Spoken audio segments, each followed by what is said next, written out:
निजब में सैलाबी सूरतहाल के बाद सिंध के दरियाए सिंध में गुड्डू बैराज पर निचले दर्जे का सैलाब बरकरार है। कंट्रोल रूम के मुताबिक गुज़िश्ता रोज़ शाम के वक्त गुड्डू बैराज पर पानी का बुलंद तरीन इखराज 3,35,712 क्यूसिक रिकॉर्ड किया गया। माहिरीन का कहना है कि आइंदा हफ्ते के दौरान दरियाए सिंध में पानी की सतह मज़ीद बढ़ सकती है। असल सूरतहाल इस वक्त वाज़ेह होगी जब पानी पंजाब के हेड पंजनत तक पहुंचेगा। ताहम आबी माहिरीन का ख्याल है कि पानी के बहाव में इजाफे के बावजूद महा सैलाब बड़ी तबाही का खतरा फ़िलहाल मौजूद नहीं है।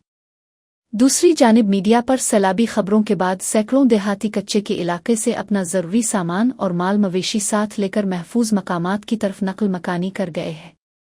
उधर कश्मीर ज़िला की ज़िलाई इंतज़ामिया ने ताहाल इमरजेंसी नाफिज करने का ऐलान नहीं किया। मकामी आबादी का कहना है कि हुकूमत को फौरी तौर पर हिफाजती इक़दामात तेज़ करने चाहिए ताकि अवाम को किसी भी मुमकिना ख़तरे से महफूज रखा जा सके।